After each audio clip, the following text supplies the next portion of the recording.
बस एक कदम भी आगे मत बढ़ाना, वरना मैं अपनी जान दे दूंगी। रेवा की आवाज़ कमरे की दीवारों से टकराकर वापस आई।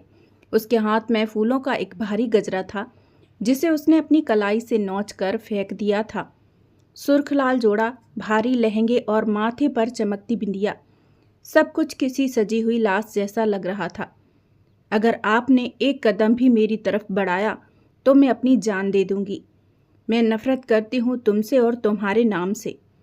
तुम मेरे पति कभी नहीं हो सकते। उसने अपनी कलाई पर टूटे हुए गिलास का टुकड़ा रखते हुए कहा तो सुशांत सिंघानिया के पैर अपनी जगह पर ठिठक गए। ये क्या मजाक है? पागल हो क्या? तुम ऐसा बिल्कुल नहीं करोगी। उसने अपने हाथ आगे करते हुए उसे रोकने का इशारा किया। सुशांत हक्का बक्का होकर रहकर अपनी नई नवेली दुल्हन को देख रहा था, जिससे उसकी एक दिन पहले शादी हुई थी। सुहागरात के कमरे में अभी फूलों की खुशबू बिखरी हुई थी, मगर उसकी इस हरकत ने कमरे को कड़वाहट से भर दिया था। सुशांत सिंघानिया के कदम वहीं जम गए। बिजनेस की दुनिया में डॉन कहे जाने वाले इस शख्स के लिए पूरी दुनिया झुकती थी, लेकिन आज उसके सामने खड़ी यह लड़की उसकी रूह तक को हिला रही थी। पागल हो क्या? ये क्या तमाशा है? सुशांत की आवाज़ में पहली बार घबराहट थी। उसने धीरे से अपने दोनों हाथ हवा में उठाए, जैसे वह किसी जंगली जानवर को शांत करने की कोशिश कर रहा हो। रेवा, होश में आओ। कांच छोड़ो, ये कोई मजाक नहीं है। मजाक? तुम्हें ये मजाक लगता है? अरे मजाक तो मेरी जिंदगी के साथ हुआ है। उसकी आंखों से आंसू नहीं, अंगारे बरस रहे थे। मैं इस शादी को हरगिज नहीं मानती। मैं किसी और की अमानत हूँ। आपकी वजह से मेरा प्यार मुझसे दूर हो गया। आपने मेरे नमन को मुझसे दूर कर दिया। एक दूसरे के साथ हमने मरने जीने की कस्में खाई थी, मगर तुमने मेरे पापा और माँ को अपनी बातों में फंसाकर इस शादी के लिए मजबूर किया। वो रो रो कर सारी बातें कह रही थी, मगर हाथ अभी भी वैसे का वैसा ही था। सुशांत का चेहरा एक पल के लिए तमतमा गया। बस, इससे आगे एक और शब्द मत कहना। अगर ऐसी ही बात थी तो वो अग्नि के साथ लिए गए फेरे, वो 7 वचन, वो सब झूठ था। सुशांत के कदम लड़खड़ा गए। हाँ, वो सब मेरे लिए झूठ के सिवाय और कुछ नहीं है। ये सुहाग की सेज नहीं, मेरी चिता है। अगर आप मेरे करीब आए तो ये चिता अभी यहीं जलेगी। सुशांत ने अपने कानों पर हथेलियों को रख लिया। बस कीजिए, आपने और आपके घर वालों ने मेरे साथ धोखा किया है। अरे, दादी ने कितना मनाया था मुझे शादी के लिए, मगर मैं तो शादी ही नहीं करना चाहता था। मगर जब मैंने आपको देखा तो मुझे समझ आया कि मैं क्या ढूंढ रहा था। मुझे लगा कि जैसी लड़की मैं चाहता हूँ वो सब खूबियों की मूरत हैं आप। मुझे सब कुछ मिल गया, लेकिन अब लगता है कि मेरा सब कुछ छीन लिया गया है। उसका दिल टूटकर बिखरने लगा था, लेकिन वह जानता था कि इस वक्त रेवा का गुस्सा किसी बारूद से कम नहीं है। उसकी नज़रें रेवा की उस कलाई पर थी जहां कांच का टुकड़ा त्वचा में धंसने ही वाला था। आप मर्द हैं, ताकतवर हैं, अपनी ताकत दिखाकर मेरे साथ जोर जबरदस्ती कर सकते हैं, मगर याद रखना, आपको मेरी लाश के सिवाय कुछ नहीं मिलेगा। कहते हुए कांच का टुकड़ा कलाई के नज़दीक लाना चाहा। नहीं रेवा, पागल मत बनो। मैं अभी कमरे से बाहर चला जाऊंगा। मेरी बात सुनो। उसने फुर्ती से आगे बढ़कर, इससे पहले कि रेवा कुछ समझ पाती, सुशांत ने बिजली की गति से उसकी कलाई को मजबूती से पकड़ लिया। रेवा ने खुद को छुड़ाने के लिए संघर्ष किया। वह पागलों की तरह हाथ पैर पटक रही थी। उस खींचातान में दोनों का संतुलन बिगड़ गया और वो सीधे बेड पर गिर गए। रेवा नीचे दबी थी और सुशांत उसके ऊपर। कमरे में सन्नाटा पसर गया। सिर्फ दोनों की तेज होती सांसों की आवाज़ गूंज रही थी। सुशांत के हाथ रेवा के सिर के दोनों तरफ रखे हुए थे। उसकी धड़कनें रेवा के सीने की धड़कनों से टकरा रही थीं। सुशांत की नज़रें रेवा के चेहरे पर आकर ठहर गईं। वह उस खूबसूरती को देख रहा था जिसने उसे पहले ही मुलाकात में अपना कायल बना दिया था। रेवा की झील सी गहरी आंखें, जिसमें अब नफरत के साथ साथ एक अनजाना डर भी था। और वे गुलाबी होंठ, सुशांत को लगा जैसे समय ठहर गया है। उसका मन किया कि वह सब कुछ भुलाकर उन होठों को अपनी चाहत में डुबो दे, उसे अपनी बाहों में भरकर हमेशा के लिए अपना बना ले। लेकिन रेवा की आंखों में नमन का नाम आज भी उतना ही शिद्दत से लिखा था जितना कल वह पत्थर बनी हुई थी। उसकी नफरत सुशांत की चाहत पर भारी पड़ रही थी। तभी रेवा को जैसे होश आया। उसने पूरी ताकत जुटाई और सुशांत के सीने पर जोरदार धक्का दिया। दूर हटो मुझसे, अपनी गंदी नजरों को मुझसे दूर रखो। सुशांत संभल नहीं पाया और बेड के दूसरी तरफ धड़ाम से फर्श पर गिरा। उसकी आंखों में गुस्सा नहीं बल्कि एक अजीब सी मायूसी थी। उसने झटके से अपने बाल पीछे किए और गुस्से से अपनी शेरवानी झाड़ते हुए खड़ा हो गया। कितनी बदतमीज लड़की हो तुम, सुशांत दहाड़ा। उसकी आवाज़ में वो खौफनाक रौब था जो अच्छे अच्छे लोगों को घुटने टेकने पर मजबूर कर देता था। सुहागरात के दिन कोई हस्बैंड को इस तरह से धक्का देता है भला? रेवा ने आंखें मिचकाते हुए कहा, ओ मिस्टर, किसी गलतफहमी में मत रहना तुम। मेरे हस्बैंड कभी नहीं हो सकते और जितनी जल्दी हो सके यह ख्याल अपने दिल से निकाल दो। रेवा की बात सुनकर सुशांत की आंखें लाल हो गईं। सुशांत सिंघानिया कभी कोई चीज छीनता नहीं है, जीतता है। और बहुत जल्द मैं उस नमन का नाम तुम्हारे दिल और दिमाग से मिटा कर रहूंगा। सुशांत अभी उससे और बहस नहीं करना चाहता था। उसने रेवा से हाथ जोड़कर कहा, ठीक है महारानी, मैं तुम्हारा हस्बैंड नहीं हूँ। अब खुश हो, लेकिन अब चुपचाप सो जाओ। मैं और तमाशा नहीं चाहता और दोबारा ये पागलों जैसी हरकत मत करना। मैं तुम्हारे पास नहीं आऊँगा, ठीक है?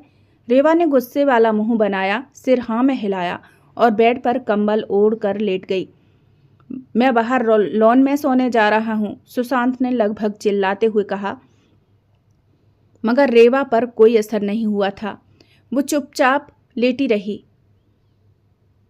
फिर थोड़ी देर में बोली, कहीं भी सो जाओ जाके मेरी बला से, और करवट दूसरी तरफ कर ली। वो फिर बोला, अगर दादी को पता चला कि मैं बाहर सोया था तो तुम्हारे साथ साथ मेरी भी खैर नहीं है, इसलिए मैं यहीं सो जाता हूँ सोफे पर, ठीक है? हाँ, लेकिन मेरे पास आने की कोशिश मत करना, उसने कंबल के अंदर से ही चिल्लाते हुए कहा। सुशांत ने लाइट बंद कर दी और कमरा अंधेरे में डूब गया। रेवा अंधेरे में सिसकती रही और सुशांत अपनी उस हार को महसूस कर रहा था जो उसने अपने ही दिल के खिलाफ की थी। वो उस दिन को कोस रहा था जब वो दादी के कहने पर रेवा के घर उसे देखने गया था। बहुत हुआ तेरा सुशांत, मैं तंग आ गई हूँ तेरी इन हरकतों से। आखिर कब तक यूं ही कुबारा घूमता रहेगा? शादी की उम्र निकलती जा रही है तेरी, लेकिन अब मैं तेरी एक नहीं सुनूंगी। मैंने तेरे पापा के दोस्त की बेटी तेरे लिए पसंद कर ली है। अगर तू चाहे तो उसकी फ़ोटो देख सकता है, लेकिन मैं इस बार तुझसे पूछ नहीं रही हूँ, सिर्फ बता रही हूँ। कल हम लड़की देखने जा रहे हैं। दादी माँ ने रेवा की तस्वीर खाने की टेबल पर ताश के पत्ते की तरह पटक दी। शादी का नाम सुनते ही उसका पारा साथ में आसमान पर पहुंच जाता था। दादी, खाना तो ठीक से खा लेने दिया करो। जब देखो शादी शादी की रट लगाए रहती हो। आखिर कब तक एक ही बात लेकर बैठी रहोगी? मैंने आपसे कितनी बार कहा है कि आप अपनी बच्चों जैसी जिद छोड़ दीजिए। मुझे शादी में कोई इंटरेस्ट नहीं है। क्यों नहीं समझती हैं आप? वो दादी से बड़े ही आराम से बोला, मगर तस्वीर को अब तक हाथ भी नहीं लगाया था और ना ही उस पर एक नज़र डाली थी। शादी के नाम से उसे घुटन होने लगी थी। मगर दादी ने भी आज कसम खा रखी थी कि लड़की तो तुझे देखने जाना ही होगा। वो नाश्ते की टेबल से बिना नाश्ता किए खड़ी हो गई। ठीक है, जब तक तू नहीं मानेगा मैं खाना नहीं खाऊंगी। जिद्दी तू है तो मैं भी हूँ, मैं भी तेरी ही दादी हूँ। जाकर अपने कमरे में लेट गई। न खाना खाया न बीपी की दवाई ली। सरला जो घर की नौकरानी थी बोली, मालिक, बड़ी मालकिन ने अगर नाश्ता नहीं किया तो बीपी की दवाई भी नहीं खा पाएंगी, जिससे उनकी तबीयत भी खराब हो सकती है। सुशांत ने भारी मन से कहा, ठीक है तुम जाओ, मैं और अपना काम करो, मैं देखता हूँ। उसने टेबल पर उल्टी पड़ी फोटो उठाई और एक नज़र उस पर डाली तो देखता ही रह गया। रेवा थी ही इतनी सुंदर, किसी की भी नज़र उस पर से हटने का नाम नहीं लेती थी। बड़ी बड़ी आंखें, सुर्ख होंठ, उसे देखकर कॉलेज के लड़के आहें भरते थे, मगर वो किसी को घास नहीं डालती थी। सुशांत को पहली बार किसी लड़की की तस्वीर देखकर पूरे बदन में एक अजीब सी हलचल मच गई। दिल से आवाज आई, यही तो है वो जिससे मैं ढूंढ रहा हूं। उसके होंठों पर अकस्मात ही मुस्कुराहट आ गई। उसने नाश्ते की प्लेट उठाई और दादी के कमरे की तरफ बढ़ गया। ओ मेरी प्यारी दादी माँ, आप तो बेकार में ही गुस्सा हो गई। चलो उठो और जल्दी से नाश्ता खत्म करो। नहीं, मुझे नहीं खाना। ज़्यादा से ज़्यादा क्या होगा, मर ही तो जाऊंगी, मगर तुझे क्या। दादी ने सुशांत की तरफ पीट करके मुंह बनाया तो सुशांत उनके सामने आकर बैठ गया। खबरदार, जो दोबारा मरने मराने की बात की तो मरे आपके दुश्मन। आपके सिवाय मेरा इस दुनिया में और है ही कौन।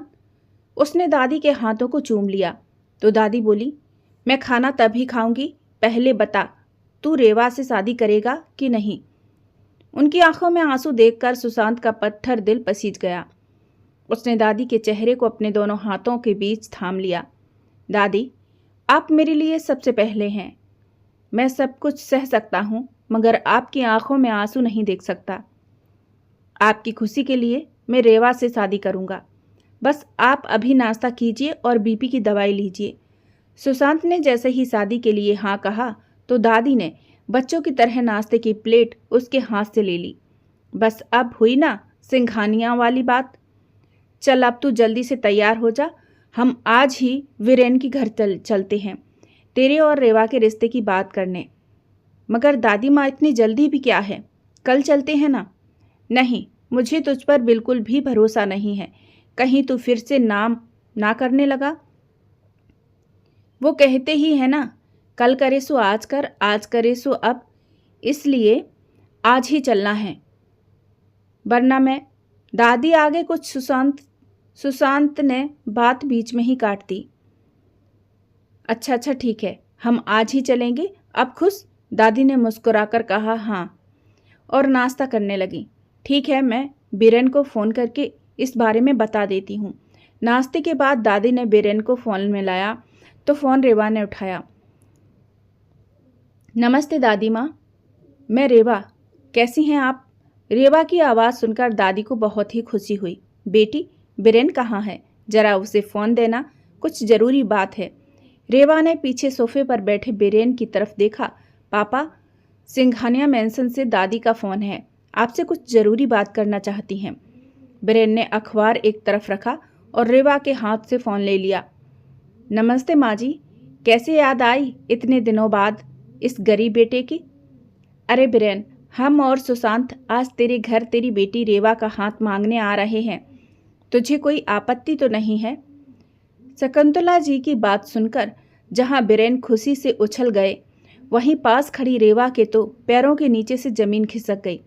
उसने फ़ोन पर हुई सारी बातें सुन ली थीं। वो सोफे का सहारा लेकर उसी पर बैठ गई। बीरेन चीखते हुए अपनी पत्नी ममता को आवाज़ देने लगी। अरे सुनती हो रेवा की माँ, आज हमारे घर कौन आने वाला है। उन्होंने ममता जी को गोद में उठाकर घुमा दिया। अरे पागल हो गए हैं क्या आप, मुझे नीचे उतारिए, जरा भी लाज शर्म नहीं है। अब बताइए भी कौन आने वाला है। अरे ममता, सिंघानिया मैंसन से माँ जी आ रही हैं हमारे रेवा का रिश्ता लेकर। ममता ने एक नज़र रेवा पर डाली, जिसके चेहरे पर कोई खुशी नहीं बल्कि मायूसी थी। ममता ने बीरेन का हाथ पकड़कर फुसफुसाते हुए कहा, अरे एक बार रेवा से तो पूछ लेते कि वो क्या चाहती है। ममता की बात सुनकर बीरेन का गुस्सा सातवें आसमान पर पहुंच गया। उन्होंने ममता की तरफ देखते हुए कड़क आवाज में कहा, ममता, होश में तो हो। राघव मेरा जिगरी यार था और आज उसकी माँ खुद अपनी तरफ से रिश्ता लेकर मेरे घर मेरी बेटी का हाथ मांगने आ रही हैं। इससे बड़ी खुशकिस्मती और क्या होगी। सुशांत जैसा लड़का ढूंढने से भी नहीं मिलता, और तुम कह रही हो कि मैं रेवा से पूछूं। इस घर में बड़े फैसले मैं लेता हूं। रेवा जो अब तक बुत बनी खड़ी थी, उसकी आंखों से आंसू टपक कर उसके गालों पर आ गए। उसके कान में तो बस नमन का नाम गूंज रहा था, वह नमन जिससे उसने जन्म जन्म साथ निभाने का वादा किया था, वह नमन जो शायद इस वक्त उसके फ़ोन का इंतजार कर रहा होगा। बीरेन ने रेवा की ओर मुड़कर देखा। उसका लहजा थोड़ा नरम हुआ, पर उसमें हुक्म बरकरार था। बेटी, जा तैयार हो जा। सिंघानिया परिवार का इस घर में आना हमारे लिए सम्मान की बात है। मुझे उम्मीद है तू अपने बाप का सिर झुकने नहीं देगी। रेवा कुछ कहना चाहती थी, उसका गला रुंध गया था। वह अपनी माँ की तरफ मदद भरी नज़रों से देख रही थी, पर ममता ने बेबसी से अपनी आंखें झुका ली। बीरेन के गुस्से उसूलों के आगे घर में किसी की नहीं चलती थी। दोपहर होते होते बीरेन के घर में हलचल बढ़ गई। पकवानों की खुशबू फैलने लगी, लेकिन रेवा के कमरे में मातम जैसा सन्नाटा था। उसने कांपते हाथों से अपना फ़ोन उठाया और नमन को मैसेज करने की कोशिश की। तभी उसकी सहेली और चचेरी बहन नेहा कमरे में आई। रेवा, जल्दी कर, वो लोग पहुंचने वाले हैं। सुना है सुशांत सिंघानिया बहुत हैंडसम है, बिल्कुल किसी मूवी स्टार जैसा। नेहा चहकते हुए बोली, मेरे लिए वो एक जल्लाद है। मेरे लिए वो एक जल्लाद से कम नहीं है। नेहा, रेवा ने सिसकते हुए कहा, पापा मेरी बलि चढ़ा रहे हैं। मैं नमन के बिना नहीं रह सकती। चुप कर, अगर ताऊ जी ने सुन लिया तो अनर्थ हो जाएगा। नमन एक आम लड़का है। रेवा, और सुशांत वह शहर का सबसे बड़ा बिजनेसमैन है। अपनी किस्मत को दोष मत दे, उसे अपना ले। कैसे नेहा? उसकी आंखों में नमी उतर आई। कैसे? इस दिल का क्या करूं जो सिर्फ नमन के लिए धड़कता है? मेरे जिस्म के हर कतरे पर सिर्फ नमन का हक है। अगर किसी ने इसे छूने की कोशिश की तो मैं खुद को मिटाने से पीछे नहीं हटूंगी। उसकी पलकों से आंसू सूखे भी नहीं थे कि तभी बाहर गाड़ियों के रुकने की आवाज़ आई। रेवा की धड़कनें तेज चलने लगीं। लगता है वो लोग आ गए हैं। नेहा और तानिया खिड़की से बाहर झांकी। सुशांत अपनी दादी के साथ बीरेन के घर के आंगन में कदम रख चुका था। सफ़ेद रंग के कुर्ते पजामे में सुशांत की शख्सियत और भी रौबदार लग रही थी, लेकिन उसकी आंखों में अब भी वही चमक थी जो रेवा की फ़ोटो देखकर आई थी। बीरेन ने झुककर सुलोचना के पैर छुए और सुशांत को गले लगाया। आइए माँ जी, धन्यवाद हमारे जो आप यहाँ आए। चलिए अंदर चलिए। ममता जी ने भी सुलोचना के पैर छुए। इस तरह डाइनिंग रूम में बातों का सिलसिला शुरू हुआ, लेकिन सुशांत की नज़रें बार बार सीढ़ियों की तरफ जा रही थीं। वह उस चेहरे को हकीकत में देखने के लिए बेताब था जिसने उसकी रातों की नींद उड़ा दी थी। दादी ने मुस्कुराते हुए कहा, बीरेन, अब अपनी लाडली को भी बुला लो। आखिर सुशांत को भी तो पता चले कि उसकी होने वाली पत्नी कितनी सुंदर है। बीरेन ने इशारा किया और ममता रेवा का हाथ पकड़कर उसे नीचे ले आई। गुलाबी रंग के सूट में रेवा किसी अप्सरा से कम नहीं लग रही थी, लेकिन उसकी झुकी हुई पलकें और चेहरे का पीलापन उसकी अंतरात्मा का हाल बयां कर रहे थे। जैसे ही सुशांत ने रेवा को देखा, उसे लगा जैसे उसके दिल की धड़कन एक पल के लिए रुक गई हो। वह फोटो से भी कहीं ज़्यादा हसीन थी। सुशांत के चेहरे पर एक विजेता वाली मुस्कान आ गई। उसे लगा कि उसने अपनी मंजिल पा ली है, पर उसे क्या पता था कि जिस लड़की को वह अपनी जीत समझ रहा है, वह उसके लिए सबसे बड़ी हार साबित होने वाली है। दादी ने प्यार से रेवा को अपने पास बिठाया और उसके सिर पर हाथ रखकर बोली, बेटी, मेरा सुशांत थोड़ा जिद्दी है, पर दिल का बुरा नहीं है। क्या तुम्हें यह रिश्ता मंजूर है? पूरे कमरे में सन्नाटा छा गया। बीरेन की सख्त नज़रें रेवा के चेहरे पर पड़ गईं। रेवा ने एक बार नमन का चेहरा याद किया, फिर अपने पिता की साख और उनकी इज्जत का ख्याल किया। उसने कांपते हुए होंठों से बस इतना कहा, जी, क्योंकि उससे उसकी माँ की कही हुई बात याद आ गई जो कल रात उन्होंने कही। मैं जानती हूँ रेवा कि तू किसी लड़के से प्यार करती है। रेवा फटी आंखों से अपनी माँ का चेहरा देखने लगी, लेकिन रेवा एक बात कान खोल कर सुन ले। ठाकुरों के घर की बेटियाँ बेटियों को प्यार करने की इजाज़त नहीं होती। उसके दिल उसी दिन कुचल दिए जाते हैं जिस दिन वो ठाकुरों की दहलीज पर जन्म लेती हैं। मैं नहीं चाहती हूँ कि तू अपनी बुआ की तरह कदम उठाए और पूरे खानदान की इज्जत नीलाम कर दे। अगर किसी ने मेरी परवरिश पर उंगली उठाई तो मेरा मरा हुआ मुंह देखने के लिए तैयार रहना। रेवा की जुबान हलक में अटक गई। उसने अपने आंसुओं का घूंट पी लिया और रिश्ते के लिए हाँ कर दी। मगर सुशांत इस बात से अनजान था कि जिसे वो अपने सपनों की रानी समझ रहा था, वो उसे अपना सबसे बड़ा दुश्मन समझती थी। सुशांत की खुशी का ठिकाना न रहा, पर रेवा के लिए वह हाँ नहीं बल्कि उसकी रूह का कत्ल था। बीरेन ने जैसे ही मिठाई का डब्बा खोला और सुशांत का मुंह मीठा करवाया, सुशांत के चेहरे पर एक शरारती मुस्कान आ गई। उसने तिरछी नज़र से रेवा की ओर देखा और हंसते हुए बोला, मुबारक हो अंकल।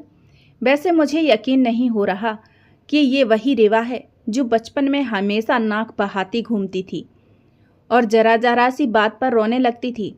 मुझे तो लगा था ये वैसी ही चिड़चिड़ी होगी, पर ये तो इतनी सुंदर हो गई है कि पहचानना ही मुश्किल हो रहा है। सुशांत की यह बात सुनकर पूरा कमरा ठहाके से गूंज उठा। बीरेन हंसते हुए बोले, हाँ बेटा, समय कितनी जल्दी बीत जाता है। तुम भी तो तब छोटे से थे जब राघव तुम्हें यहाँ लाता था। दरअसल सुशांत ने बचपन में रेवा को तब देखा था जब वे दोनों बहुत छोटे थे। फिर सुशांत के पिता के गुजर जाने के बाद दादी उसे लेकर अमेरिका चली गई ताकि वह अपनी पढ़ाई पूरी कर सके और बिजनेस की बारीकियां सीख सके। सालों बाद लौटने पर उसे अंदाजा भी नहीं था कि वह नकचड़ी रेवा ऐसी अप्सरा बन चुकी होगी। जहां एक तरफ सब हंस रहे थे, वहीं दूसरी तरफ रेवा की चचेरी बहन नेहा और उसकी सहेली तान्या सोफे के पीछे खड़ी होकर कानाफूसी कर रही थी। नेहा बोली तान्या के कान में फुसफुसाते हुए, देख रही है तान्या, सुशांत जी तो रेवा पर से नजरें ही नहीं हटा पा रहे हैं। भाई किस्मत हो तो रेवा जैसी, शहर के सबसे बड़ा हैंडसम मुंडा और इतनी दौलत सब एक ही झटके में मिल गया। तान्या मुंह बिगाड़ते हुए बोली, दौलत तो ठीक है नेहा, पर तूने रेवा का चेहरा देखा? जैसे किसी ने जबरदस्ती उसे यहाँ बैठा दिया हो। मुझे तो लगता है इसके दिल में अब भी वही नमन का नाम के भूत सवार है। देख लेना, ये शादी तो हो रही है पर ज़्यादा दिन टिकेगी नहीं। नेहा बोली, अरे तू चुप कर। सुशांत जैसे लड़की के आगे नमन की क्या औकात। एक बार रेवा सिंघानिया मेंशन जाएगी ना तो सब नमन वमन भूल जाएगी। ऐसे ठाट बाट देखकर तो बड़ी बड़ी लड़कियों की नीयत डोल जाए। ये तो फिर भी मासूम है। तानिया बोली, तू समझ नहीं रही है नेहा, प्यार अंधा होता है और रेवा जितनी सुंदर है उतनी ही जिद्दी भी। मुझे तो डर लग रहा है कहीं शादी वाली रात ही कोई तमाशा न खड़ा कर दे। सभी हंसते हुए बातें कर रहे थे मगर रेवा का दिल रो रहा था। क्या बात है रेवा बेटी, तुम चुप क्यों बैठी हो? क्या तबीयत ठीक नहीं है तुम्हारी? शकुंतला जी चिंता जताते हुए बोली। तो बीरेन के माथे पर बल पड़ गए। उन्होंने तिरछी नज़र से अपनी पत्नी ममता की तरफ देखा तो ममता ने झटपट रेवा के कंधों को पकड़ते हुए कहा, नहीं माँ जी, ऐसी कोई बात नहीं है। वो दरअसल हमारी रेवा कुछ ज़्यादा ही शर्मीली है, बस इसलिए। ओह अच्छा, मुझे लगा शायद तबीयत ठीक नहीं है। अच्छा ठीक है, तो फिर हम पंडित जी से बात करके आप लोगों को शादी का मुहूर्त बता देते हैं। कहते हुए शकुंतला जी और सुशांत खड़े हुए। जी बिल्कुल, हम आपके फ़ोन का इंतज़ार करेंगे। हम अपनी इकलौती बेटी की शादी बड़े ही धूमधाम से करना चाहते हैं। शादी में कोई भी कमी नहीं रखना चाहते। बीरेंद्र ने हाथ जोड़कर कहा। इस तरह सुशांत और उसकी दादी बीरेन के घर से रिश्ते की बात करके सिंघानिया मेंशन के लिए रवाना हुए। जैसे ही सुशांत और दादी की गाड़ी गेट से बाहर निकली, बीरेन के चेहरे की मुस्कान गायब हो गई। उन्होंने पीछे मुड़कर रेवा की तरफ देखा जो अभी भी उसी जगह बुत बनी खड़ी थी। ये क्या बदतमीजी थी रेवा? बीरेन की आवाज़ पूरे हॉल में गूंजी। इतने बड़े खानदान के लोग आए थे। सुशांत जैसा लड़का हाथ जोड़कर तुमसे बात कर रहा था और तू ऐसे बैठी थी जैसे किसी की मैयत में आई हो। ममता ने बीच बचाव करने की कोशिश की। अरे सुनिए, वो बस घबरा गई थी। चुप रहो तुम, बीरेन दहाड़े। अगर आज इसने अपनी इस खामोशी से मेरा सिर नीचे किया होता तो मैं कहीं मुंह दिखाने लायक नहीं रहता। साफ सुन ले रेवा, अगले महीने शादी है। अपनी ये शक्ल सुधार ले, वरना मुझसे बुरा कोई नहीं होगा। बीरेन बिजली की रफ्तार से गुस्से से कमरे से चले गए। रेवा भागती हुई अपने कमरे में गई और दरवाजा अंदर से बंद किया और तकिए में मुंह छिपाकर सिसकने लगी। उसके जहन में वही पुरानी यादें ताजा हो गईं, जहां से यह सब शुरू हुआ था। रेवा और नमन की मुलाकात कॉलेज की लाइब्रेरी में हुई थी। नमन एक साधारण परिवार का लड़का था, शांत, समझदार और किताबों का शौकीन। जहां कॉलेज के बाकी लड़के रेवा की खूबसूरती के पीछे पागल थे, वहीं नमन ने कभी उसे मुड़कर नहीं देखा था। यही बात रेवा को भा गई। एक दिन भारी बारिश में रेवा बस स्टॉप पर फंसी थी। नमन अपनी पुरानी छतरी लेकर पास से गुजरा और बिना कुछ कहे आधी छतरी रेवा की तरफ झुका दी। उस दिन जो खामोशी का सिलसिला शुरू हुआ, वो धीरे धीरे गहरी मोहब्बत में बदल गया। एक शाम नमन ने उसका हाथ थामकर कहा, रेवा, मेरे पास सुशांत सिंघानिया जैसी दौलत तो नहीं है, पर मैं तुम्हें अपनी पलकों पर बिठाकर रखूंगा। बस मेरा साथ मत छोड़ना। रेवा ने हिम्मत जुटाकर एक बार अपनी माँ ममता को नमन के बारे में बताया था, पर ममता ने डरते हुए कहा था, बेटी, इस बात को यहीं दफन कर दे। तेरे पापा नमन जैसे साधारण लड़के को कभी स्वीकार नहीं करेंगे। वो अपनी शान के लिए कुछ भी कर सकते हैं। रेवा ने नमन से कहा था कि वह भागकर शादी कर लेंगे, लेकिन नमन सिद्धांतों वाला था। उसने कहा, मैं तुम्हारे पिता का हाथ मांगने आऊँगा, पर उससे पहले ही सुशांत की दादी का फ़ोन आ गया और रेवा की दुनिया उजड़ गई। रेवा ने कांपते हाथ से अपना फ़ोन निकाला। नमन के 10 मिस्ड कॉल थी। उसने मैसेज टाइप किया, नमन, सब खत्म हो गया। पापा ने रिश्ता पक्का कर दिया है। सुशांत सिंघानिया ही वो लड़का है। मैं मर जाऊंगी पर उसकी नहीं हो पाऊंगी। मैसेज भेजते ही रेवा का दिल बैठने लगा। उधर सिंघानिया मैंसन में सुशांत अपनी बालकनी में खड़ा होकर उसी तस्वीर को देख रहा था। उसे बचपन की वो छोटी सी रेवा याद आ रही थी, जिसकी नाक बहती रहती थी, और अब की वो हसीन रेवा जिसे वो हर हाल में अपना बनाना चाहता था। सुशांत को अंदाजा भी नहीं था कि वह जिस लड़की के लिए अपनी दुनिया सजा रहा है, वह किसी और की यादों में अपनी दुनिया उजाड़ने को तैयार बैठी है। अगले दिन जब शकुंतला जी पंडित जी को लेकर बीरेन के घर पहुंची, तो घर का माहौल किसी उत्सव जैसा था, पर रेवा के लिए वह मातम की शुरुआत थी। पंडित जी ने पंचांग देखा और चश्मा ठीक करते हुए बोले, शकुंतला जी, बहुत ही शुभ संयोग बन रहा है, लेकिन समय बहुत कम है। ठीक 15 दिन बाद का मुहूर्त सबसे उत्तम है। उसके बाद तो फिर 6 महीने तक कोई लगन नहीं है। बीरेन खुशी से झूम उठे। 15 दिन क्या पंडित जी, हम तो आज ही बेटी को विदा करने को तैयार हैं। आप बस तैयारी की लिस्ट बना दीजिए। रेवा ने कमरे के दरवाजे के पीछे खड़े होकर जब यह सुना तो उसका कलेजा मुंह को आ गया।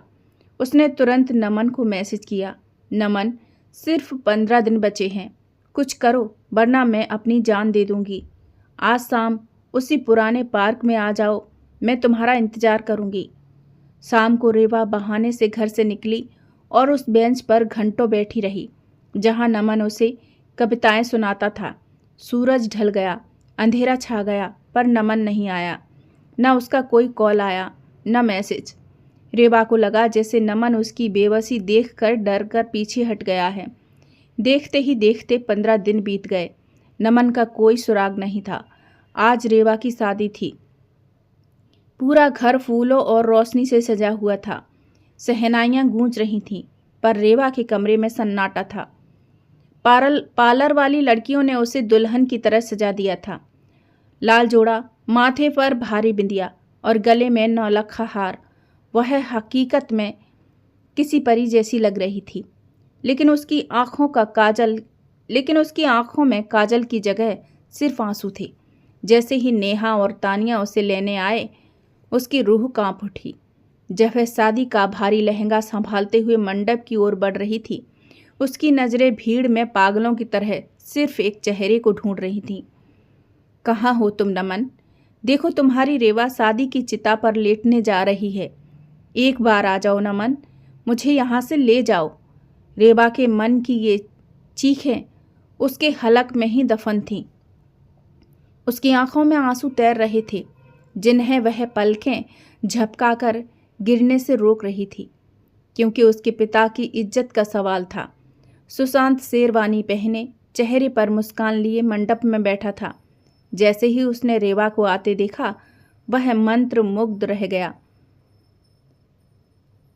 उसने बढ़कर रेवा का हाथ थामना चाहा, पर रेवा ने अनचाहे में ही अपना हाथ पीछे खींच लिया। बीरेन ने उसे आंखों ही आंखों में डराया तो रेवा ने कांपते हुए अपना हाथ सुशांत के हाथ में दे दिया। सुशांत को लगा कि रेवा शर्म से कांप रही है। उसने प्यार से उसका हाथ दबाया और फुसफुसाया, घबराओ मत रेवा, मैं पूरी जिंदगी तुम्हारा साथ निभाऊंगा।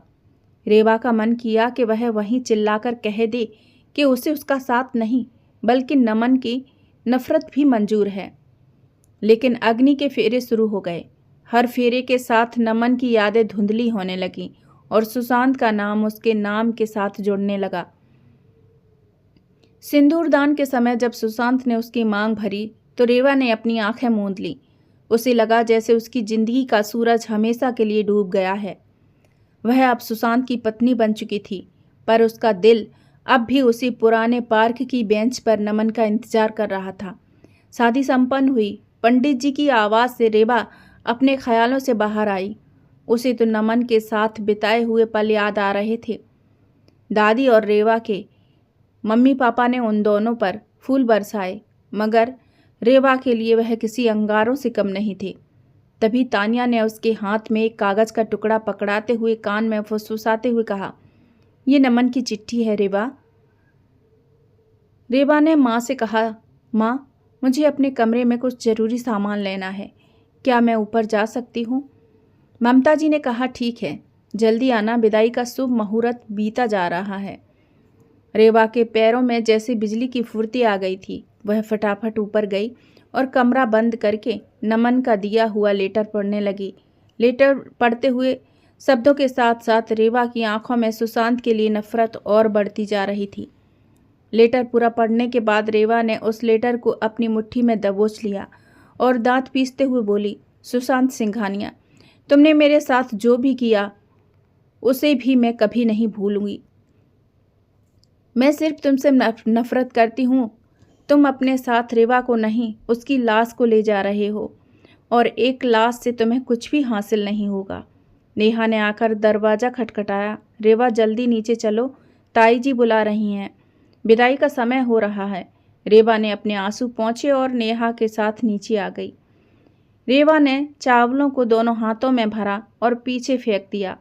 ममता जी उसे गले लगाकर रो पड़ी, मगर रेवा के आंसू बर्फ बन गए थे। विदाई की सहनाइयाँ रेवा के कानों में किसी मातम के शोर जैसी गूंज रही थीं। लाल जोड़े में सजी रेवा की आंखों में काजल नहीं बल्कि सूख चुके आंसुओं की लकीरें थीं। वो माँ को दूर करके बोली, अब रोती क्यों हो माँ? आपने और पापा ने कोई कसर नहीं छोड़ी एक लाश को सजाने में। बस फर्क इतना है कि इसकी चिता कई सालों बाद जलेगी। रेवा ने विदाई के समय अपने माता पिता को मुड़कर भी नहीं देखा। आखिर कसूर क्या था मेरा माँ? यही कि मैंने किसी से प्यार किया था। प्यार करना कोई गुनाह तो नहीं, जिसकी आप लोगों ने मुझे इतनी बड़ी सज़ा दी थी कि मेरी शादी एक ऐसे इंसान से करा दी जिसे मैं नफ़रत करती हूँ। क्यों माँ, क्यों? आखिर किस जन्म का बदला लिया है आप लोगों ने मुझसे? वो सोचती हुई आगे बढ़ने लगी। बेटा, मुझे हो सके तो माफ़ कर देना। ममता जी ने हाथ जोड़कर मगर रेवा का दिल पत्थर की मूरत बन चुका था। वो चलती हुई गाड़ी में बैठ गई। उसकी माँ बिलखती हुई वहीं खड़ी रह गई। मेरी बच्ची, मुझे माफ़ कर देना। गाड़ी जैसे ही आगे बढ़ी, रेवा ने खिड़की के बाहर देखा। पीछे छूटता हुआ उसका घर, उसकी माँ की बिलखती आवाज़ और उसके पिता का वो गर्भ से तना हुआ सीना, सब कुछ उसे किसी डरावने सपने जैसा लग रहा था। सुशांत ने गाड़ी में रेवा का हाथ थामने की कोशिश की, पर रेवा ने झटके से अपना हाथ खींच लिया और खिड़की की तरफ मुंह कर लिया। उसे अपनी माँ के आखिरी शब्द याद आ रहे थे, बेटा मुझे माफ़ कर देना। माफ़ी? रेवा ने मन ही मन कड़वाहट से में सोचा। माफ़ी उन गुनाहों की होती है जो अनजाने में किए जाएं। यहाँ तो मेरी पूरी जिंदगी का सौदा सोच समझकर किया गया है। जब गाड़ी सिंघानिया मैंसन के आलीशान गेट के अंदर रुकी तो वहाँ का नज़ारा किसी महल जैसा था। आतिशबाजी हो रही थी, फूलों की बारिश हो रही थी, लेकिन रेवा को ऐसा लग रहा था जैसे उसे सोने के पिंजरे में कैद करने की तैयारी पूरी हो चुकी है। दादी शकुंतला जी ने हाथ में आरती का थाल लिए बड़े ही प्यार से दरवाज़ा खोला। आ गई मेरी घर की लक्ष्मी। सुशांत उतार अपनी दुल्हन को। सुशांत ने मुस्कुराकर दरवाज़ा खोला और अपना हाथ आगे बढ़ाया। आओ रेवा। रेवा ने सुशांत के हाथ को अनदेखा किया और खुद ही गाड़ी से उतर गई। उसकी आंखों के नीचे काले घेरे और चेहरे पर पसरी वीरानगी देखकर दादी का माथा ठनका, पर उन्होंने इसे विदाई की थकान समझकर टाल दिया। बेटा, ये लोटा अपने सीधे पैर से गिराकर अंदर आओ, दादी ने गृह प्रवेश की रस्म समझाते हुए कहा। रेवा ने बेदिली से लोटा गिराया और लाल रंग के आलता कुमकुम की थाली में पैर रखे। जब वह सफ़ेद चादर पर अपने लाल पैरों के निशान छोड़ते हुए आगे बढ़ रही थी तो उसे ऐसा महसूस हो रहा था जैसे वह अपने ही खून से अपनी बर्बादी की दास्तान लिख रही हो। रस्मों के बाद जब वो उसे उस बड़े से कमरे में भेज दिया गया जहां फूलों की खुशबू इतनी तेज थी कि रेवा का दम घुटने लगा। उसने भारी लहंगा उतार कर फेंक दिया और वही चिट्ठी दोबारा पढ़ने लगे जो तानिया ने दी थी। रेवा, मुझे माफ़ कर देना, हो सके तो मुझे भूल जाना। तुम्हारे पापा ने मुझे तुमसे दूर रहने को कहा था। उन्होंने मुझे धमकी दी थी अगर मैंने तुमसे दोबारा मिलने की कोशिश की तो वो मेरे परिवार को शहर से बाहर फिकवा देंगे। तुम्हारे लिए सुशांत ही अच्छा हमसफ़र है। उसकी दौलत और शोहरत में तुम्हें मेरी याद नहीं आएगी।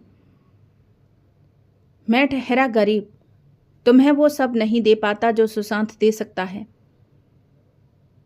हमेशा खुश रहना और कभी मुझसे मिलने की कोशिश मत करना। सिर्फ तुम्हारे प्यार की खातिर मैं अपने परिवार की बलि नहीं चढ़ा सकता।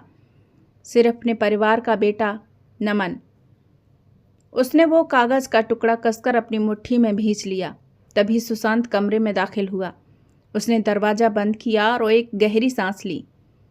वह आज दुनिया का सबसे खुश इंसान महसूस कर रहा था। वह धीरे धीरे रेवा के पीछे जाकर खड़ा हुआ और शीशे में उसका अश्क देखने लगा। जानती हो रेवा, सुशांत ने बड़े ही धीरे से कहा, आज मेरा बरसों पुराना सपना पूरा हुआ है। तुम्हें पहली बार देखने में ही मैंने तय कर लिया था कि तुम सिर्फ मेरी बनोगी। यही वो शब्द थे जिसने रेवा के सब्र का बांध तोड़ दिया। उसने गुस्से में मेज पर रखे गिलास के टुकड़े पर मेज पर रखा गिलास पटका और एक टुकड़ा अपनी कलाई पर रख दिया। बस एक कदम भी आगे मत बढ़ाना, वरना मैं अपनी जान दे दूंगी। रेवा की आवाज़ कमरे की दीवारों से टकराकर वापस आई।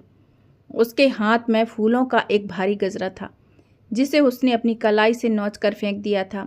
सुर्ख लाल जोड़ा, भारी लहंगे और माथे पर चमकती बिंदिया, सब कुछ किसी सजी हुई लाश जैसा लग रहा था। अगर आपने एक कदम भी मेरी तरफ बढ़ाया तो मैं अपनी जान दे दूंगी। मैं नफरत करती हूँ तुमसे और तुम्हारे नाम से। तुम मेरे पति कभी नहीं हो सकते। उसने अपनी कलाई पर टूटे हुए गिलास का टुकड़ा रखते हुए कहा तो सुशांत सिंघानिया के पैर अपनी जगह पर ठिठक गए। ये क्या मजाक है? पागल हो क्या? हाँ, पागल हूँ। न तुम मेरी जिंदगी में आते और न नमन मुझसे दूर होता। तुम ऐसा बिल्कुल नहीं करोगी। उसने अपने हाथ आगे करते हुए उसे रोकने का इशारा किया।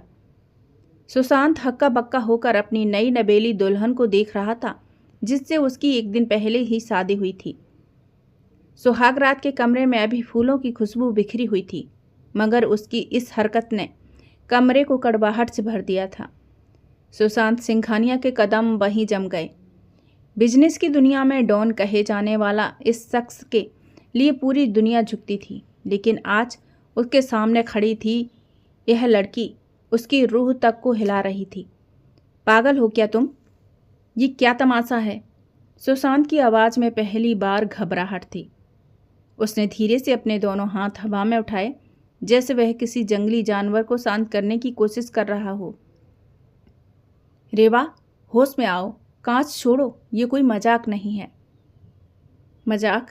तुम्हें ये मजाक लगता है? अरे मजाक तो मेरी जिंदगी के साथ हुआ है। उसकी आंखों से आंसू नहीं अंगारे बरस रहे थे। मैं इस शादी को हरगिज नहीं मानती। मैं किसी और की अमानत हूँ। आपकी वजह से मेरा प्यार मुझसे दूर हो गया। आपने मेरे नमन को मुझसे दूर कर दिया। एक दूसरे के साथ हमने मरने जीने की कस्में खाई थी, मगर मगर मगर आपने मेरे पापा और माँ की अपनी बातों में फंसाकर इस शादी के लिए मजबूर किया। वो रो रो कर सारी बातें कह रही थी, मगर हाथ अभी भी वैसा ही वैसा था। सुशांत का चेहरा पल भर के लिए तमतमा गया। बस इससे आगे एक और शब्द मत कहना। अगर ऐसी ही बात थी तो वो अग्नि के साथ लिए गए फेरे, वो 7 वचन, वो सब झूठ था। सुशांत के कदम लड़खड़ा गए थे। वो सब मेरे लिए एक झूठ के सिवाय और कुछ नहीं था। ये सुहाग की सेज मेरी चिता है। अगर आप मेरे करीब आए तो ये चिता अभी यहीं जलेगी। सुशांत ने अपने कानों पर हथेलियों को रख लिया। बस करो रेवा। आपने और आपके घर वालों ने मेरे साथ धोखा किया है। अरे दादी ने मुझे शादी के लिए कितना मनाया था, लेकिन मैं शादी तो करना ही नहीं चाहता था। मगर जब मैंने आपको देखा तो मुझे समझ आया कि मैं जिसे ढूंढ रहा था वो तुम हो। जैसी लड़की मैं चाहता हूँ वो सब खूबियों की मूरत हो तुम। मुझे सब कुछ मिल गया, लेकिन अब लगता है कि मेरा सब कुछ छीन लिया है आपने। उसका दिल टूटकर बिखरने लगा था। आंखों में नमी तैर गई, लेकिन वह जानता था कि इस वक्त रेवा का गुस्सा किसी बारूद से कम नहीं है। उसकी नज़रें रेवा की उस कलाई पर थी जहां कांच का टुकड़ा त्वचा में धंसने ही वाला था। आप मर्द हैं, ताकतवर हैं, अपनी ताकत दिखाकर मेरे साथ जोर जबरदस्ती कर सकते हैं, मगर याद रखना आपको मेरी लाश के सिवा कुछ नहीं मिलेगा। कहते हुए कांच का टुकड़ा कलाई के नज़दीक लाना चाहा। नहीं रेवा, पागल मत बनो। मैं अभी कमरे से बाहर चला जाता हूँ। मेरी बात सुनो। उसने फुर्ती से आगे बढ़कर, इससे पहले रेवा कुछ समझ पाती, सुशांत ने बिजली की गति से उसकी कलाई को मजबूती से पकड़ लिया। रेवा ने खुद को छुड़ाने के लिए संघर्ष किया। वह पागलों की तरह हाथ पैर पटक रही थी। उस खींचातान में दोनों का संतुलन बिगड़ गया और वो सीधे बेड पर गिर गए। रेवा नीचे दबी थी और सुशांत उसके ऊपर। कमरे में सन्नाटा पसर गया। सिर्फ दोनों की तेज होती सांसों की आवाज़ गूंज रही थी। सुशांत के हाथ रेवा के सिर के दोनों तरफ रखे हुए थे। उसकी धड़कनें रेवा के सीने की धड़कनों से टकरा रही थीं। सुशांत की नज़रें रेवा के चेहरे पर आकर ठहर गईं और वह खूबसूरती को देख रहा था जिसने उसे पहली ही मुलाकात में अपना कायल बना दिया था। रेवा की झील सी गहरी आंखें, जिसमें अब नफरत के साथ साथ एक अनजाना डर था, और वो गुलाबी होंठ। सुशांत को लगा जैसे समय ठहर जाए। उसका मन किया कि वह सब कुछ भूलकर उन होठों को अपनी चाहत में डुबो दे, उसे अपनी बाहों में भरकर हमेशा के लिए अपना बना ले। लेकिन रेवा की आंखों में नमन का नाम आज भी उतनी ही शिद्दत से लिखा था जितना कल था। वह पत्थर बनी हुई थी। उसकी नफरत सुशांत की चाहत पर भारी पड़ रही थी। तभी रेवा को जैसे होश आया। उसने पूरी ताकत जुटाई और सुशांत के सीने पर जोरदार धक्का दिया। दूर हटो मुझसे, अपनी गंदी नज़रों को मुझसे दूर रखो। सुशांत संभल नहीं पाया और बेड के दूसरे तरफ धड़ाम से फर्श पर गिरा। उसकी आंखों में गुस्सा नहीं, बल्कि एक अजीब सी मायूसी थी। उसने झटके से अपने बाल पीछे किए और गुस्से से अपनी शेरवानी झाड़ते हुए खड़ा हो गया। कितनी बदतमीज हो तुम, सुशांत दहाड़ा। उसकी आवाज़ में वो खौफनाक रौब था जो अच्छे जो अच्छे अच्छे लोगों को घुटने टेकने पर मजबूर कर देता था। सुहाग रात के दिन कोई अपने हस्बैंड को इस तरह से धक्का देता है भला? रेवा ने आंखें मिचकाते हुए कहा। ओ मिस्टर, किसी गलतफहमी में मत रहना। तुम मेरे हस्बैंड कभी नहीं हो सकते और जितनी जल्दी हो सके ये ख्याल अपने दिल से निकाल दो। सुशांत सिंघानिया कभी कोई चीज़ छीनता नहीं है, जीतता है। और बहुत जल्द मैं उसका नाम और निशान तुम्हारे दिल और दिमाग से मिटा कर रहूँगा। सुशांत अभी उससे और बहस नहीं करना चाहता था। उसने रेवा से हाथ जोड़कर कहा, ठीक है महारानी, मैं तुम्हारा हस्बैंड नहीं हूँ। अब खुश हो, लेकिन अब चुपचाप सो जाओ और दोबारा ये पागलों जैसी हरकत मत करना। मैं और कोई ड्रामा नहीं चाहता। मैं तुम्हारे पास नहीं आऊँगा, ठीक है? रेवा ने गुस्से वाला मुंह बनाया, सिर हाँ में हिलाया और बेड पर कम्बल ओढ़कर लेट गई। मैं बाहर लॉन में सोने जा रहा हूँ, सुशांत ने लगभग चिल्लाते हुए कहा। मगर रेवा पर कोई असर नहीं हुआ था। वो बदवाक्सी लेटी रही। वो बदवाक्सी बोली, कहीं भी सो जाओ मेरी बला से, और करवट दूसरी तरफ कर ली। वो फिर बोला, अगर दादी को पता चला कि मैं बाहर सोया था तो तुम्हारे साथ साथ मेरी भी खैर नहीं है, इसलिए मैं यहीं सो जाता हूँ सोफे पर, ठीक है? हाँ, लेकिन मेरे पास आने की कोशिश भी मत करना, उसने कम्बल के अंदर से ही चीखते हुए कहा। सुशांत ने लाइट बंद कर दी और कमरा अंधेरे में डूब गया। रेवा अंधेरे में सिसकती रही और सुशांत अपनी उस हार को महसूस करता रहा जो उसने अपने ही दिल के खिलाफ की थी। वो उस दिन को कोस रहा था जब वो दादी के कहने से रेवा के घर उससे देखने गया था। अंधेरा धीरे धीरे छटने लगा, लेकिन उस कमरे की घुटन वैसी ही थी। सुशांत सोफे पर पूरी रात ठीक से सो नहीं पाया था। कभी उसे रेवा की सिसकियां सुनाई देती तो कभी अपने ही दिल की धड़कनें। सुबह के करीब 5 बज रहे थे जब बाहर बरामदे में खड़ाऊ की खटखट सुनाई दी। सुशांत की आंखें फौरन खुल गईं। वह समझ गया, दादी। शकुंतला जी का नियम था कि वह सूरज उगने से पहले उठकर घर की नई बहू को आशीर्वाद देने पहुंच जाती थी। रेवा उठो, सुशांत फुसफुसाते हुए बेड की तरफ पलटा। रेवा जो अभी अभी गहरी नींद में सोई थी, झटके से उठी। क्या है? मैंने कहा था ना मेरे पास मत आना। चुप रहो, दादी बाहर हैं, सुशांत ने घबराते हुए कहा। अगर उन्होंने मुझे सोफे पर सोते देखा तो सारा शहर जान जाएगा कि हमारी शादी की पहली रात कैसी रही। जल्दी इधर आओ। इससे पहले कि रेवा कुछ समझ पाती, सुशांत ने उसे हाथ से पकड़कर बेड के बीच में किया और खुद उसके पास जाकर लेट गया। उसने कंबल खींचकर दोनों के ऊपर डाल दिया। रेवा ने विरोध करने के लिए मुंह खोला ही था कि कमरे के दरवाजे पर दस्तक हुई। अरे वो सुशांत। रेवा बिटिया उठो भी, अब सूरज सिर पर चढ़ आया है, दादी की चहकती हुई आवाज़ गूंजी। सुशांत ने रेवा के कान में फुसफुसाया, प्लीज बस थोड़ी देर के लिए नाटक कर लो, वरना दादी का बीपी बढ़ जाएगा। रेवा ने नफरत भरी नज़रों से उसे देखा, पर दादी की तबीयत के लिए उसने अपनी जुबान सिल ली। सुशांत ने तकिया ठीक किया और मुस्कुराने की कोशिश करते हुए आवाज़ दी, हाँ दादी, बस उठ ही रहे हैं, दरवाज़ा खुला है, अंदर आ जाइए। दादी मुस्कुराते हुए अंदर आई। हाथ में गंगा जल और सगुन का थाल था। कमरे में बिखरे हुए फूल और गहनों को देखकर उनके चेहरे पर एक संतोष भरी मुस्कान आई। उन्होंने देखा कि दोनों बच्चे कमल में एक दूसरे के करीब दिखाने के लिए लेटे थे। जुग जुग जियो मेरी बच्ची, भगवान तुम दोनों की जोड़ी को किसी की नज़र न लगाए। दादी ने दोनों हाथ उसके सिर पर रख दिए। रेवा को सुशांत की मौजूदगी से घिन आ रही थी, पर उसने जबरदस्ती अपने होंठों पर एक फीकी मुस्कान लाई। दादी ने रेवा का चेहरा थामकर कहा, अरे रेवा की आंखें इतनी सूजी हुई क्यों हैं? रात भर सोई नहीं क्या? सुशांत का दिल गले तक आ गया। वह हड़बड़ाकर बोला, वो दादी, दरअसल रेवा को अपना घर छोड़कर आने का बहुत दुख है ना, तो रात भर अपनी माँ को याद करके तो रोती रही है ना रेवा? सुशांत ने कंबल के अंदर रेवा का हाथ धीरे से दबाया, जैसे उसे इशारा कर रहा हो।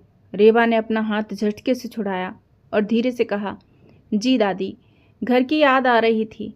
दादी ने लाड़ जताते हुए कहा, पगली लड़की, अब ये भी तो तेरा ही घर है, और जब सुशांत जैसा पति साथ हो तो रोना कैसा। चल अब जल्दी से नहा धोकर तैयार हो जा, आज तेरी पहली रसोई है।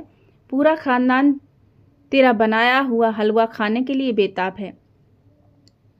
जैसे ही दादी कमरे से बाहर गईं, रेवा ने झटके से कंबल फेंक दिया और बेड से उतर गई। देख लिया आपने, आपकी खुशियों के लिए मुझे हर कदम पर झूठ बोलना पड़ रहा है, रेवा चिल्लाई। सुशांत खड़ा हुआ और अपनी शेरवानी ठीक करते हुए बोला, यह झूठ तुम्हारे लिए भी जरूरी है रेवा। अगर तुम्हारे पापा को पता चला कि तुम यहाँ खुश नहीं हो तो वो क्या सोचेंगे। वह चैन से जी नहीं पाएंगे। अब जाओ और रसोई की तैयारी करो। रेवा ने सारी रस्में बखूबी निभाईं। दिन ऐसे ही गुजरते चले गए। रेवा को सिर्फ नमन का इंतजार था और सुशांत सोफे पर से उसे ताकता रहता। कई बार उसका दिल करता कि रेवा से ढेर सारी बातें करे। एक दिन रेवा को लगा कि कमरे में कोई नहीं है। सुशांत हमेशा ऑफिस से लेट आता था। उस दिन जल्दी आ गया। रेवा की आदत थी उसे गर्मी में नहाकर ही नींद आती थी। उसने सिर्फ शॉर्ट कुर्ता पहना हुआ था। वॉशरूम से बाहर आई, सामने सुशांत को सोफे पर लेटा देखा तो अपना चेहरा हाथों से ढककर जोर से चीखी। सुशांत की नज़र पड़ते ही वो उठकर खड़ा हो गया। आप कब आए? चीखते हुए रेवा फटाफट उल्टे पैर वॉशरूम में भागी। अंदर वो ट्राउज़र ले जाना भूल गई थी। उसने धीरे से दरवाज़ा आधा खोला और हाथ आगे किया। प्लीज़, मेरा ट्राउज़र बेड पर रखा है, दे दीजिए। शायद गलती से वहीं छूट गया था। सुशांत को शरारत सूझी। उसने चाहा कि उसकी कलाई पकड़कर बाहर खींच ले और अपने प्यार की गर्मी उस पर उड़ेल दे, मगर दूसरे ही पल जब उसे रेवा की वो पहली रात याद आई तो उसकी रूह कांप गई। उसने खुद से कहा, छोड़ सुशांत, रहने दे। इस भूखी शेरनी को छेड़ना अपनी मौत को दावत देने जैसा है। उसने ट्राउज़र उसके गोरे गोरे हाथों में पकड़ा दिया और सोफे पर लेट गया। रेवा शर्म से लाल हो रही थी। शर्म नहीं आती ऐसे किसी के कमरे में चले आते हो? रेवा ने उल्टा ही उसे फटकार लगाई। ओ मैडम, आप शायद भूल रही हैं, ये कमरा मेरा भी है। सुशांत ने न्यूज़पेपर उसके मुंह की तरफ किया। हाँ पता है, लेकिन नॉक तो कर सकते हो ना? उसने दोनों हाथों को नचाते हुए कहा। वो दोनों हमेशा ऐसे ही लड़ते थे जैसे बचपन में लड़ते थे, बिल्कुल बच्चों की तरह। मगर रेवा कभी सुशांत को गलती से भी अपने पास भटकने नहीं देती थी। एक दिन घर में उन दोनों की शादी की खुशी में दादी ने एक छोटी सी पार्टी रखी। सुशांत की एक मीटिंग थी उसी शाम। जब सुशांत किसी बिजनेस मीटिंग के सिलसिले में बाहर गया था, हवेली के पिछवाड़े से एक साया रेवा के कमरे में दाखिल हुआ। रेवा खिड़की के पास खड़ी थी कि तभी किसी ने पीछे से उसके मुंह पर हाथ रख दिया। उसे पैसों की ज़रूरत थी, इसलिए उसे रेवा का प्यार याद आया। रेवा, डरो मत, मैं हूँ नमन। रेवा ने झटके से खुद को छुड़ाया। नमन, तुम यहाँ क्या कर रहे हो? तुम्हें पता है अगर किसी ने यहाँ देख लिया तो अनर्थ हो जाएगा। मैं तुम्हें यहाँ से ले जाने आया हूँ। रेवा, सुशांत सिंघानिया ने तुम्हें कैद कर रखा है ना? चलो मेरे साथ। नमन ने उसका हाथ पकड़कर खींचना चाहा। चलो, मगर सुशांत, रेवा ने अफसोस जताया। अरे वो हमारा कुछ नहीं बिगाड़ सकता। उस पर तलाक का मुकदमा दर्ज करेंगे और हम मोटी रकम वसूल लेंगे। उसने जो तुम्हारे साथ किया उसका बदला हम जरूर लेंगे। रेवा ने आंखें फाड़कर उसे देख रही थी कि ये वही नमन है जिसे उसने टूटकर चाहा था। उसे नमन का इंतजार था, पर जब आज नमन उसके सामने खड़ा था तो उसे वो खुशी महसूस क्यों नहीं हो रही थी। उसने धीरे से अपना हाथ नमन के हाथ से खींचते हुए कहा, नमन, मैं ऐसे कैसे तुम्हारे साथ चली जाऊं? नहीं, मैं ऐसे चोरी छुपे तुम्हारे साथ नहीं भाग सकती।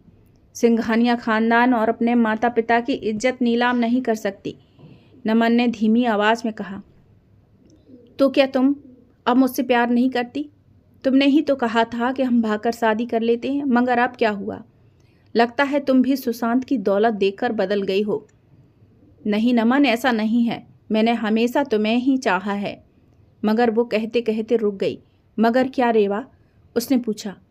तो रेवा ने जवाब दिया, नमन, मैंने सुशांत से बात की है। उन्होंने कहा है कि वो 3 महीने बाद मुझे तलाक दे देंगे ताकि मैं और तुम शादी कर सकें। उन्होंने कहा है वो खुद अपने हाथों से हमारी शादी करवाएंगे, लेकिन तब तक मुझे यहीं रहना होगा उनके साथ। पागल हो गई हो क्या? उसकी बातों में आ रही हो? भूल गई उसी के कारण हमारी शादी नहीं हो सकी। हम उस पर दहेज प्रथा का और तुम्हें सताने का ऐसा केस ठोकेंगे कि उसकी सारी दौलत हमारे कदमों में होगी। रेवा आगे कुछ कहती उससे पहले कमरे का दरवाज़ा धड़ाम से खुला। सुशांत की दादी हाथ में लाठी लिए और पीछे घर के 4-5 गार्ड्स खड़े थे। दादी की आंखें गुस्से से लाल थीं। तो यह हो रहा है सिंघानिया खानदान की इज्जत के साथ। सुशांत की अनुपस्थिति में गैर मर्दों को कमरे में बुलाया जा रहा है। दादी की आवाज़ बिजली की तरह कड़की। नमन बुरी तरह से घबरा गया। उसने देखा कि वह चारों तरफ से घिर चुका है और यहाँ से बचना नामुमकिन है। गार्ड्सों ने जैसे ही उसे पकड़ने के लिए हाथ बढ़ाया, नमन गिरगिट की तरह रंग बदल गया। वह अपने घुटनों पर गिर पड़ा और हाथ जोड़कर बोला, मुझे माफ़ कर दीजिए, मेरा कोई कसूर नहीं है। रेवा ने ही फ़ोन करके मुझे बुलाया था। इसने ही कहा था कि सुशांत इसे तंग करता है। आज घर में पार्टी है, किसी को कुछ पता नहीं चलेगा। यह मेरे साथ भागना चाहती है। मैं तो बस इसे समझाने आया था, पर इसने मुझे ज़बरदस्ती अंदर खींच लिया। रेवा का मानो दम ही निकल गया था। वह पथराई आंखों से नमन को देख रही थी। नमन, तुम ये क्या कह रहे हो? तुमने ही तो कहा था तुम मुझसे प्यार करते हो। देखा, खुद ही कबूल कर रही है। दादी चिल्लाई, कैसी कुलच्छड़ी बहू ले आए हम। सिंघानिया खानदान के चेहरे पर कालिक पोत दी इसने। निकालो इस लड़की को अभी के अभी इस घर से बाहर मेहमान और घर के लोग जमा हो गए थे। हर तरफ से बातें कसी जा रही थीं। दिखने में तो बड़ी भोली लगती थी, पर निकली चरित्रहीन। बेचारा सुशांत ऐसी लड़की से पाला पड़ा। रेवा जमीन पर डह गई। उसकी आंखों से आंसू गिर रहे थे, पर आवाज़ नहीं निकल रही थी। जिस नमन के लिए उसने सुशांत को हर पल धिक्कारा, आज वही नमन अपनी जान बचाने के लिए उसकी आबरू की धज्जियां उड़ा रहा था। खामोश, एक शब्द भी और नहीं। एक दहाड़ गूंजी और सब शांत हो गए। सुशांत सिंघानिया दरवाजे पर खड़ा था। उसकी आंखों में वो खौफनाक गुस्सा था जो किसी को भी भस्म कर दे। वह धीरे धीरे चलकर नमन के पास पहुंचा और एक जोरदार लात उसके सीने पर मारी। नमन दूर जाकर गिरा। सुशांत बेटा, अच्छा हुआ तू आ गया। देख इस लड़की की करतूत, दादी ने कहा। सुशांत ने हाथ उठाकर दादी को चुप करा दिया। वह रेवा के पास गया जो फर्श पर सिमटी रो रही थी। सुशांत ने अपना कोट उतार कर और रेवा के कंधों पर डाल दिया। फिर उसने पलटकर पूरे हुजूम की तरफ देखा। मैं नहीं मानता कि रेवा चरित्रहीन है, वह एकदम पवित्र है। सुशांत की आवाज़ में वो चट्टान जैसा भरोसा था जिसने रेवा के दिल को झकझोर दिया।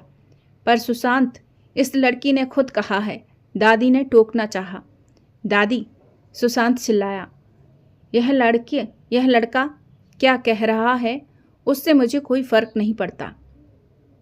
मुझे अपनी पत्नी की आंखों पर पूरा भरोसा है। रेवा अगर किसी से नफरत भी करती है तो वह डंके की चोट पर करती है। वह पीठ पीछे वार करने वालों में से नहीं है। और जहाँ तक इस नमन की बात है तो यह है यहाँ चोरी छुपे घुसा है, जिसे मैं अभी पुलिस के हवाले करूँगा। रेवा ने आंखें फाड़कर सुशांत को देखा। उसकी आंखों में आंसुओं का सैलाब उमड़ पड़ा। जिस पति पर उसने हर बार झूठे इल्जाम लगाए, जिसे कभी पास भटकने तक नहीं दिया, आज वही इंसान पूरी दुनिया के सामने उसकी ढाल बनकर खड़ा था। सुशांत ने उसे नीचे दिखाने के बजाय सबके सामने उसे पवित्र घोषित कर दिया था। सुशांत ने झुककर रेवा का हाथ थामा और उसे सहारा देकर खड़ा किया। चलो रेवा, तुम्हें किसी को कोई सफाई देने की ज़रूरत नहीं है। जब तक मैं जिंदा हूँ तुम्हारी तरफ कोई उंगली नहीं उठा सकता। रेवा का दिल पत्थर की मूरत से पिघलकर मोम बन चुका था। उसे पहली बार एहसास हुआ कि प्यार नमन के खोखले बातों में नहीं बल्कि सुशांत के इस अटूट भरोसे में था। रेवा की आंखों से आंसुओं का बांध टूट गया था। सुशांत ने उसे सहारा देकर कमरे में पहुंचाया और बिस्तर पर बिठाया। उसने पानी का गिलास रेवा की तरफ बढ़ाया, लेकिन रेवा ने गिलास लेने के बजाय सुशांत का हाथ कसकर पकड़ लिया। क्यों सुशांत, क्यों किया आपने ऐसा? रेवा की आवाज़ रुंध गई थी। मैं तो आपसे नफरत करती थी। मैंने हर पल आपका अपमान किया। उस इंसान के लिए जो आज मेरी इज्जत की बोली लगा रहा था, फिर भी आपने पूरी दुनिया के सामने मेरा साथ दिया। अपनी दादी के खिलाफ खड़े हो गए। सुशांत ने गहरी सांस ली और फर्श पर रेवा के सामने घुटनों के बल बैठ गया। उसने रेवा के उन कांपते हाथों को अपने बड़े और मजबूत हाथों में थाम लिया। रेवा, तुम मुझे कुछ भी समझो, लेकिन मेरे लिए तुम मेरी पत्नी हो और जब तक हमारा तलाक नहीं होता तुम मेरी पत्नी ही रहोगी और मुझे अपनी पत्नी पर पूरा भरोसा है। रेवा, मैंने तुमसे कहा था कि मैं डॉन कहलाता हूँ, लेकिन मैंने यह भी कहा था कि मैं सिंघानिया हूँ और सिंघानिया अपनी चीज़ की हिफाजत करना जानते हैं। सुशांत ने बहुत ही कोमल स्वर में कहा। उसकी आंखों में वह पुरानी शांति तो थी, लेकिन अब उसमें एक असीम प्यार की चमक भी थी। तुम्हारी नफरत तुम्हारा हक थी, क्योंकि तुम्हें सच नहीं पता था, लेकिन मेरा भरोसा मेरी पसंद है और मैंने तुम्हें सिर्फ अपनी पत्नी के रूप में नहीं बल्कि एक रूह के रूप में चुना था। तुम्हारी खुशी मेरे लिए सबसे पहले है। अगर तुम मुझसे दूर रहकर तुम्हें खुशी मिलती है तो ठीक है, मैं वो भी करूँगा। रेवा का सीना छल्ली हो रहा था। रेवा ने सुशांत की आंखों में देखा। वहाँ नफरत का नामो निशान नहीं था, ना ही कोई एहसास जताने की भावना। वहाँ सिर्फ एक सच्चा समर्पण था। रेवा को अपनी गलती का एहसास एक तीखे खंजर की तरह हुआ। मुझे माफ़ कर दीजिए सुशांत, मैं कितनी अंधी थी। रेवा सिसकते हुए उसके सीने से लग गई। जिस नमन को मैं अपना सब कुछ समझती थी, उसने मुझे सरेआम नीलाम कर दिया। और आप जिसे मैं पत्थर समझती थी, आप तो पारस निकले। मुझे आपसे तलाक नहीं चाहिए, सिर्फ आपका साथ चाहिए। सुशांत ने धीरे से रेवा की पीठ सहलाई। अब रोना बंद करो। जो बीत गया वो एक बुरा सपना था। उसने रेवा का चेहरा अपने हाथों के प्याले में लिया। मध्यम रोशनी में रेवा का भीगा हुआ चेहरा किसी ताज़ा खिले हुए गुलाब जैसा लग रहा था। सुशांत की नज़रें उसके कांपते गुलाबी होंठ पर ठहर गईं। आज उन होंठों पर नफरत की कोई कड़वाहट नहीं थी।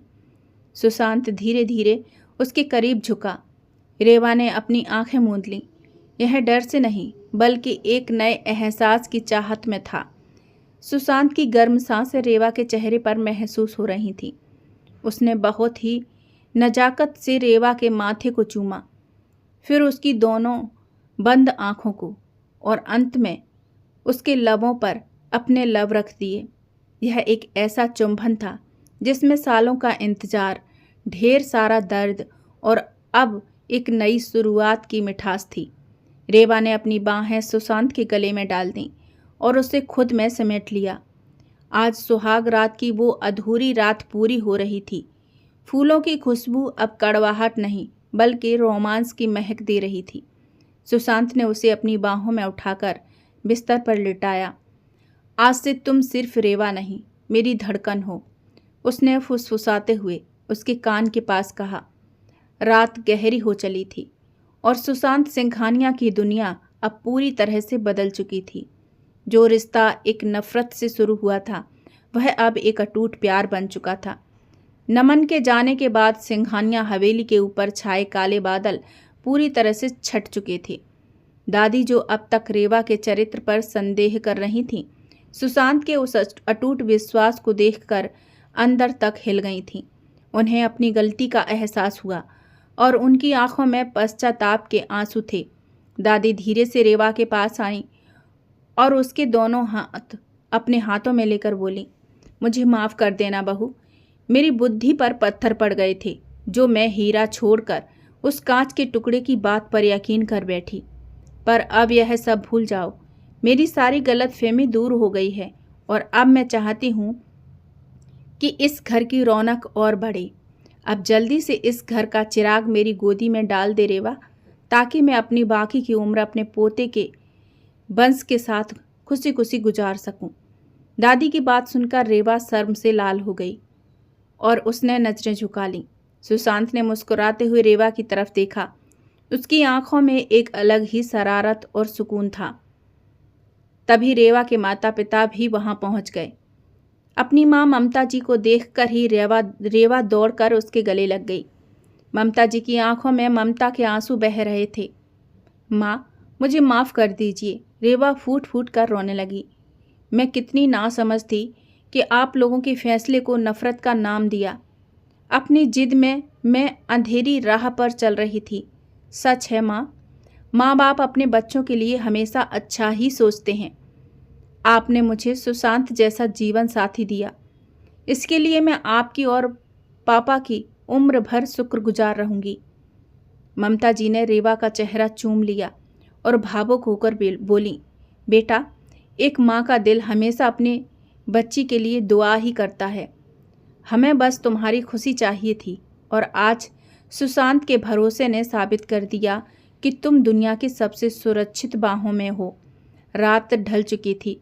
हवेली के कमरे में मोमबत्तियों की मध्यम रोशनी थी। सुशांत और रेवा बालकनी में चांद की छांव में खड़े थे। सुशांत ने पीछे से आकर रेवा को अपनी मजबूत बाहों में भर लिया। तो दादी की फरमाइश याद है ना? सुशांत ने बहुत ही रोमांटिक अंदाज में उसके कान के पास फुसफुसाया, जिससे रेवा के शरीर में एक सिरहन सी दौड़ गई। रेवा ने पीछे मुड़कर सुशांत के गले में अपनी बाहें डाल दी। उसकी आंखों में अब नफरत की कोई जगह नहीं थी। वहां सिर्फ सुशांत के लिए प्यार का समंदर हिलोरे ले रहा था। सुशांत, आपने मुझे खुद से और दुनिया से लड़कर अपनाया है। आज से मेरी हर सांस पर सिर्फ आपका नाम लिखा है। सुशांत ने उसे और करीब खींच लिया। उसकी धड़कनें एक दूसरे से पूरी तरह से एकाकार हो रही थीं। यह समझौता अब मुकम्मल मोहब्बत बन चुका है रेवा। सुशांत ने झुककर रेवा के लबों पर अपनी चाहत की मोहर लगा दी। आज सिंघानिया हवेली में नफरत की हार हुई थी और एक अटूट विश्वास और रूहानी के प्यार की जीत। तो दोस्तों, कैसी लगी आज की कहानी कमेंट में ज़रूर बताइएगा। अगर पसंद आई हो तो वीडियो को लाइक करें और चैनल को अभी तक सब्सक्राइब नहीं किया है तो सब्सक्राइब ज़रूर करें। तो मिलते हैं दोस्तों अगली ऐसी ही इमोशनल और रोमांटिक कहानी में। तब तक के लिए जय श्री कृष्णा, राधे राधे।